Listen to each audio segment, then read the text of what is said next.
தாய்மாமன் சீரியலில் அழகர் மாயாண்டியை கூப்பிட்டு அப்பா இங்கே வாங்கப்பா அப்படின்னு சொல்கிறாங்க. அதுக்கு மாயாண்டி என்னையா அழகர் அப்படின்னு சொல்லி கேட்குறாரு.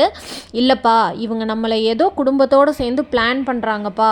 இவங்க நம்மளை அவமானப்படுத்தணும்னு ஏதோ பிளான் பண்ணி தான் இப்படியெல்லாம் பண்ணிகிட்ருக்காங்க. அப்படி இல்லாட்டி இந்த பிள்ளை ஏப்பா இன்றைக்கி இன்ஸ்டியூட் போகுது, இவங்க இன்னும் அவங்க குடும்பத்தில் இருக்கிற யாருமே இன்னும் இங்கே வரல, ஊருக்காரங்க முன்னாடி இவங்க எல்லாரும் சேர்ந்துட்டு நம்மளை அவமானப்படுத்தணுன்னு தான்ப்பா என்னமோ பண்ணிகிட்ருக்காங்க. தயவு செஞ்சு நான் சொல்கிறத புரிஞ்சுக்கோங்கப்பா அப்படின்னு சொல்கிறாரு அழகர். இதை கேட்ட மாயாண்டி, ஏப்பா அழகர், நம்ம ஏப்பா எல்லாத்தையும் தப்பாகவே நினைக்கணும், கொஞ்சம் பொறுத்து பார்க்கலாம் ஐயா அப்படின்னு சொல்கிறாரு மாயாண்டி.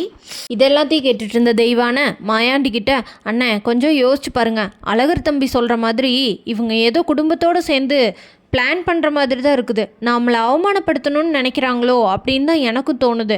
அதனால தான் இன்னும் அவங்களும் மண்டபத்துக்கு வராமல் இருக்கிறாங்க. இன்னும் அந்த பிள்ளையும் காணோம் மண்டபத்துக்கு. ஏதோ பெருசாக ஏதோ பிளான் பண்ணுறாங்கண்ணே, நீங்கள் அவங்கள நம்பி நின்னீங்க அவமானந்தான் படுவீங்க அப்படின்னு சொல்கிறாங்க தெய்வானை. அதுக்கு தெய்வானையோட பொண்ணு நந்தினி, அம்மா நீ கொஞ்சம் நேரம் கம்மன் இருமா, மாமா தான் இன்னும் கொஞ்சம் நேரம் வெயிட் பண்ணி பார்க்கலான்னு சொல்கிறாங்கல்ல அப்படின்னு சொல்கிறாங்க. இதை கேட்ட தெய்வானை, நீ கம்மன் இருடி, உனக்கு என்ன தெரியும், அமைதியாரு அப்படின்னு சொல்லிடுறாங்க தெய்வானை நந்தினி கிட்ட. மீனாட்சி, மதினி சொல்கிறதுல என்னங்க தப்பு இருக்குது? எனக்கும் என்னமோ இந்த பிள்ளை நம்மளை குடும்பத்தோடு சேர்ந்து அவமானப்படுத்த நினைக்குதோ அப்படின்னு தான் தோணுது அப்படின்னு சொல்கிறாங்க மாயாண்டி கிட்ட. அதுக்கு மாயாண்டி, மீனாட்சி எத்தா ஒரு நிமிஷம் பொறுத்தா என்னன்னு பார்க்கலாம் அப்படின்னு சொல்கிறாரு. இதை கேட்ட பென்னி, எம்மா எனக்காக ஒரு 5 நிமிஷம் வெயிட் பண்ணுங்கம்மா, என்னன்னு பார்த்துடலாம் அப்படின்னு சொல்கிறாங்க.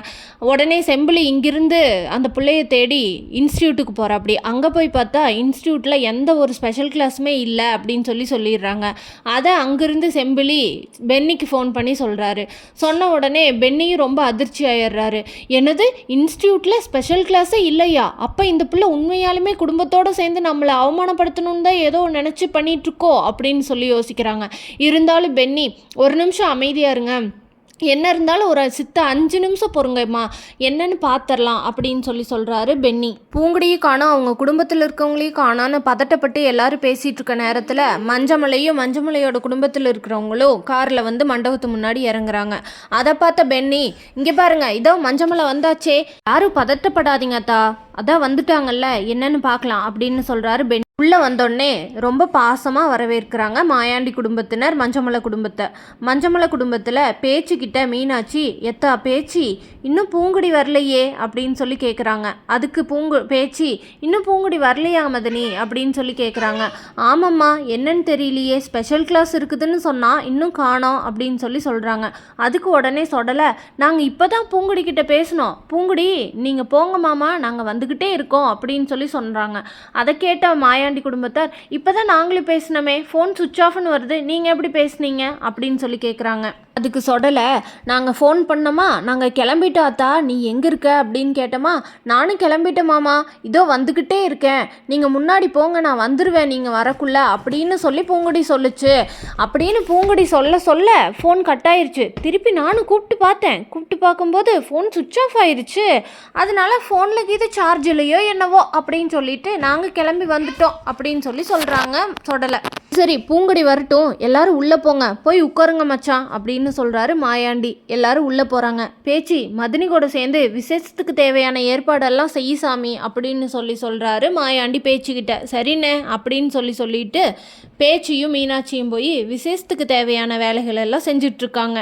நேரத்தில் ராசாத்தி பூங்குடிக்கு ஃபோன் பண்ணி, எத்தா பூங்குடி, நாங்கள் மண்டபத்துக்கு வந்துட்டோம் அப்படின்னு சொல்கிறாங்க. இதை கேட்ட பூங்குடி ஷாக் ஆகி, என்ன சொல்கிறீங்க, நம்ம யாரும் கடைசி நேரத்தில் மண்டபத்துக்கு போகாமல் அவங்கள அவமானப்படுத்தலான்னு சொல்லிட்டு நீங்கள் மட்டும் இப்போ மண்டபத்துக்கு போயிட்டீங்க, எனக்கு ஒன்றுமே புரியல, என்னத்தை சொல்ல வரீங்க நீங்கள் இப்போது அப்படின்னு சொல்கிறாங்க.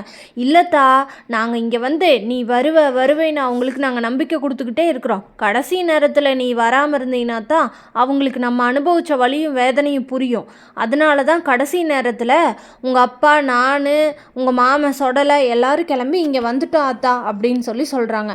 நாங்கள் சொல்கிற வரைக்கும் இங்கிருந்து யார் ஃபோன் பண்ணாலும் நீ ஃபோன் எடுக்காத, நான் உனக்கு எதாக இருந்தாலும் என்னோட நம்பர்லேருந்து செல்விக்கு ஃபோன் பண்ணுறேன், அது வரைக்கும் உன் ஃபோனில் யார் கூப்பிட்டாலும் நீ ஃபோன் எடுக்காத, ஃபோனை சுவிட்ச் ஆஃப் பண்ணியே வையாத்தா அப்படின்னு சொல்கிறாங்க நந்தினி. சரிங்க அத்தை அப்படின்னு சொல்லிடுறாங்க. மஞ்சமலை, ராசாத்தி, சொடலை 3 பேரும் குடும்பத்தோடு ஒன்றா உட்காந்து இவங்க அவமானப்படுறத நம்ம பார்க்க போகிறோம் அப்படின்னு பேசி ரொம்ப ஆர்வத்தோடு உட்காந்துருக்குறாங்க. அந்த நேரத்தில் மாங்கல்ய பூஜைக்கு எல்லாரும் ரெடியாகி உட்காந்துருக்குறாங்க. இன்னும் அந்த பிள்ளைய காணுங்க அப்படின்னு சொல்லி மீனாட்சி மாயாண்டி கிட்ட போய் சொல்லிட்டு இருக்காங்க. மீனாட்சி மாயாண்டி கிட்ட சொல்கிறத பார்த்த சுருளியும் சூனாப்பானாவும் அழகர்கிட்ட போய் சொல்கிறாங்க. அழகரு, என்னமோ ஒன்று நடக்குது, இது என்னன்னு நம்ம கண்டுபிடிக்கணும். அழகரு, என்னவா இருந்தாலும் கண்டுபிடிடா அப்படின்னு மனசுக்குள்ளேயே சொல்லி தேடிட்டு இருக்காங்க. மாயாண்டி குடும்பத்தார் பதட்டப்படுறத பார்த்து மஞ்சமலையும் சொடலையும் ராசாத்தியோட அம்மாவும் ரொம்ப பயங்கர சந்தோஷத்தில் இருக்கிறாங்க. இவங்க அவமானப்படுவாங்க, அதை நம்ம பார்க்கலான்னு. கடைசி நேரத்தில் இவங்க அவமானப்படுவாங்களா அவமானப்பட மாட்டாங்களா அப்படின்னு தெரிஞ்சுக்க நம்ம சேனலை மறக்காமல் லைக், ஷேர் அண்ட் சப்ஸ்கிரைப் பண்ணிக்கோங்க.